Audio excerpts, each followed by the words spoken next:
Covert narcissists are 6 times more likely to target religious partners than secular ones.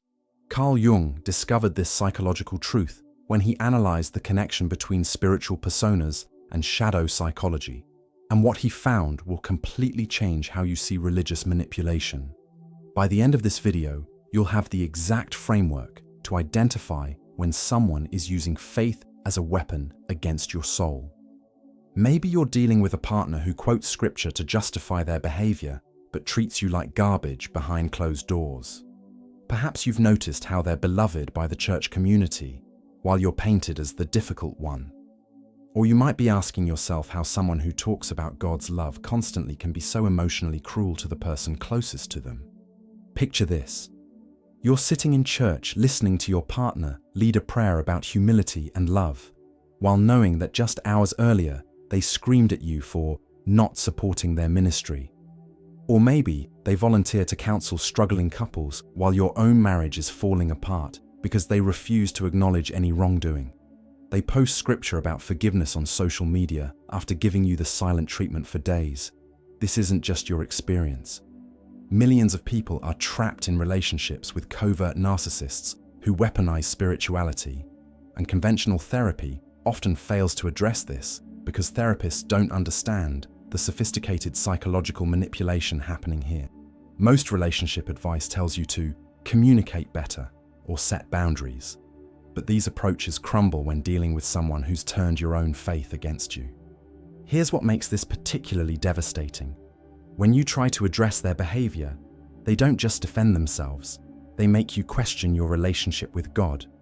Suddenly, you're not walking in love, you're letting Satan divide the family, or you're not trusting God's plan. They've weaponized the very beliefs that should bring you peace. But what if I told you that Carl Jung solved this exact problem decades ago? His approach doesn't just help you understand religious manipulation. It gives you the psychological X-ray vision to see through spiritual facades and protect your authentic spiritual life. In the early 1900s, Jung observed something disturbing in his clinical practice. He noticed that some of his most religiously devout patients were also the most psychologically fragmented. They presented themselves as spiritually evolved, but Jung saw that their religiosity was often a sophisticated defense mechanism, what he called the persona, a mask that concealed their shadow, the rejected aspects of their personality. Jung wrote extensively about a patient he called the devout deacon, who was beloved in his church community for his spiritual wisdom and charitable works. But in therapy, Jung discovered this man harbored deep rage, sexual compulsions, and grandiose fantasies about being chosen by God for special purposes. The man's religious persona wasn't spirituality, it was spiritual bypass on steroids. Today we call this covert narcissism, but Jung's approach goes deeper than contemporary psychology because he understood that narcissists don't just manipulate people, they manipulate entire belief systems. They turn the very thing that should bring you closer to the divine into a tool for psychological control. What Jung realized was revolutionary. Authentic spirituality integrates the shadow. It acknowledges our darkness to transcend it. But narcissistic spirituality uses religion to avoid the shadow entirely, projecting all their rejected qualities onto others while maintaining an inflated spiritual self-image. Jung's first insight was that the persona, our public mask, becomes most dangerous when it's wrapped in spiritual authority. Now, I know this sounds complex, but imagine your psyche as a theater. The persona is the actor on stage performing for the audience, while the shadow contains all the authentic emotions and desires hidden backstage. For covert narcissists, religion provides the perfect costume. They can perform humility while being secretly grandiose. They can preach forgiveness while harboring deep resentment. They can talk about selfless love while being completely self-serving. Let me give you a specific example that might feel painfully familiar. Sarah's husband, Mark, was known in their church as the prayer warrior. He led men's Bible studies, counseled struggling marriages, and was always the first to volunteer for service projects. But at home, Mark would rage if dinner wasn't ready when he wanted it, then immediately afterward, post on Facebook about dying to self and servant leadership.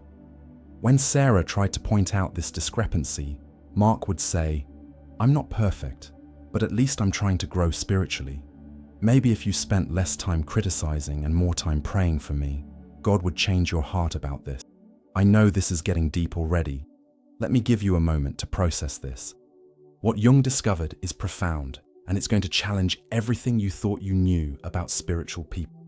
Are you ready for the next revelation? Here's what's fascinating about religious personas.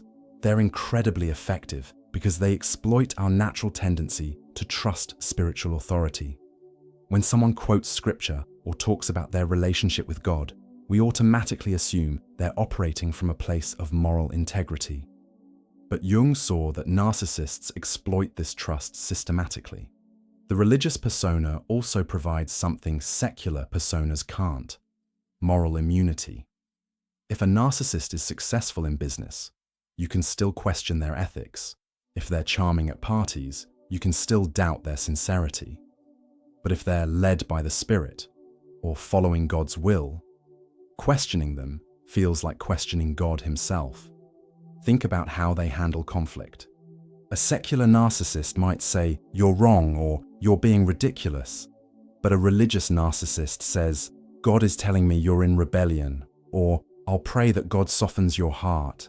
They've positioned themselves as God's spokesperson, making disagreement with them feel like spiritual disobedience.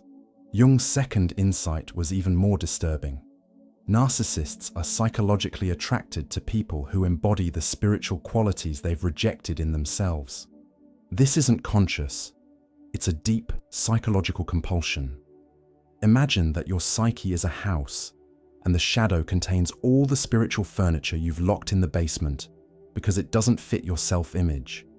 For covert narcissists, genuine faith, selflessness, and spiritual devotion are banished to their psychological basement. But here's the twisted part. They're unconsciously drawn to people who have these qualities prominently displayed in their psychological living room. You become their external spiritual container. They get to experience spirituality through you without having to do the internal work themselves. It's like they're spiritually bankrupt, but they've found someone willing to be their spiritual credit card. Here's a real-world example. Jennifer was drawn to David because of his apparent spiritual maturity. He talked about his calling to ministry, his heart for missions, and his desire to build a godly family. What Jennifer didn't realize was that David was unconsciously attracted to her genuine faith, her natural inclination to serve others, and her ability to feel deep spiritual connection. Okay, I need you to stay with me here, because what I'm about to share might be difficult to accept, but it's the key to your freedom. David didn't love Jennifer's spirituality. He was parasitic toward it. When she would pray with genuine emotion, he felt spiritually significant by association. When she served others selflessly, he got supply from being seen as the husband of such a godly woman. When she had spiritual insights, he would later repeat them in Bible study as if they were his own revelations. This is why they chose you. Not because you were weak, but because you were spiritually authentic. They saw your genuine faith, your capacity for forgiveness, your desire to love unconditionally, and they thought, perfect, I can use this. Whom, but here's the insidious part. They simultaneously admire and resent these qualities in you. They need your spirituality to feel complete, but they also hate you for having what they lack. This creates a constant cycle where they're drawn to your spiritual gifts, but punish you for having them. Jung called this envy disguised as spiritual concern. They'll criticize your spiritual practices while copying them. They'll question your spiritual maturity while depending on your spiritual insights. They'll undermine your confidence in your relationship with God while positioning themselves as your spiritual authority. Jung's third insight explains why religious environments become hunting grounds for covert narcissists. He called it the inflation of the persona. When someone becomes so identified with their spiritual mask that they lose touch with their authentic self entirely. Think of narcissistic supply like emotional fuel. Regular narcissists get their supply through obvious dominance, being the smartest person in the room, having the most money, winning arguments. But covert narcissists discovered something much more sophisticated. Religious environments provide unlimited supply wrapped in moral authority. Picture a spiritual community as an ecosystem. There's the pastor or spiritual leader at the top, the devoted congregation in the middle, and various roles that provide different types of supply. The covert narcissist positions themselves as the spiritual helper, the prayer warrior, the person everyone turns to in crisis. They get massive supply from being seen as spiritually mature, while never having to actually develop spiritual maturity. Let me paint you a picture that might sound familiar. Michael joined a new church and immediately volunteered for everything. Within 6 months, he was leading a small group, coordinating the food bank, and serving as an unofficial counselor to struggling members. People constantly praised his servant's heart and spiritual wisdom. But his wife Lisa noticed something disturbing. Michael only showed interest in helping people when others could see it. He would rush to help a single mother move, making sure everyone knew about his sacrifice, but he wouldn't help Lisa with household chores because no one's watching at home. He would counsel couples in crisis for hours, but when Lisa needed emotional support, he was too drained from ministry. This next part explains the most manipulative aspect of religious narcissism. Take a deep breath, because understanding this will change everything. Here's what makes religious supply so addictive for them. It's morally protected. If you question their motives, you're not walking in love. If you point out their hypocrisy, you're being judgmental. If you try to hold them accountable, you're not showing grace. They've created a psychological fortress where criticism becomes sin. Religious supply also provides something secular supply can't: the illusion of divine approval. When people praise their ministry, they hear God's voice. When they teach or preach, they feel anointed. When others seek their spiritual advice, they experience grandiose fantasies about being chosen for special purposes. And here's the most insidious part. They recruit the entire community as their enablers. When you finally speak up about their behavior, the community doesn't see manipulation. They see someone attacking a person of faith. You become isolated while they get even more supply from being persecuted for righteousness. Think about how they handle exposure. When confronted with their behavior, they don't defend their actions. They question your spirituality. I'm concerned about the spirit you're operating in. Or, God is telling me you have unforgiveness in your heart. Or, maybe you should examine why you're so resistant to authority. Jung's final insight is the most psychologically sophisticated. Covert narcissists instinctively activate what he called complexes, emotional wounds tied to your spiritual identity. Think of complexes like invisible emotional buttons in your psyche. Everyone has them. Maybe you have a not good enough complex from childhood, or a fear of abandonment complex from past relationships. Narcissists are like expert lockpickers. They can find and trigger these complexes with surgical precision. But religious narcissists take this even further. They don't just activate your psychological complexes. They activate your spiritual complexes. They make you question your relationship with God, your spiritual worthiness, your capacity to love like Christ. It's like they've found the master key to your spiritual operating system. Let me give you a concrete example. Rachel grew up in a family where love was conditional on being good. She developed a complex around spiritual performance, constantly wondering if she was good enough for God's love. When she married Tom, he unconsciously detected this complex and exploited it ruthlessly. When Rachel would question Tom's behavior, he would say things like, "A truly godly wife wouldn't challenge her husband's spiritual authority," or, "I'm concerned that you're not submitted to God's order for marriage." When she tried to set boundaries, he would respond with, "Jesus died for us, and you can't even sacrifice your comfort for our marriage." Now, I know this has been a lot to take in. Jung's insights can feel overwhelming at first because they're so much deeper than what we usually hear about narcissistic abuse. But this depth is exactly what's going to set you free. Are you ready to learn how? Here's what makes complex activations so devastating. They turn your spiritual strengths into psychological weapons against you. Your desire to be Christ-like becomes, "You're too passive." Your willingness to forgive becomes, you're enabling sin. Your trust in God's plan becomes, you're not taking responsibility. They're not just manipulating you, they're manipulating your relationship with the divine itself. They become the mediator between you and God, and that's exactly where they want to be. When you pray, you hear their voice questioning your motives. When you read scripture, you see their interpretations overlaying God's truth. When you seek spiritual guidance, you second-guess yourself because they've positioned themselves as more spiritually mature. Jung understood that this is the deepest form of psychological violation, the contamination of your spiritual core. It's why recovery from religious narcissistic abuse takes so much longer than recovery from secular abuse. They don't just wound your psychology, they wound your soul. Now let's get practical. Jung's insights give us specific tools to identify and protect ourselves from religious manipulation. Step 1. Jung taught us that authentic spirituality creates consistency between public and private behavior. Tonight, write down 3 specific examples of how your partner behaves differently in public spiritual settings versus at home. Does he pray eloquently in church, but never pray with you privately? Does she quote scripture about forgiveness in Bible study, but hold grudges for weeks at home? Does he counsel other couples about communication while stonewalling you for days? The key is documenting these discrepancies. Don't try to confront them yet. Just observe and record. Step 2.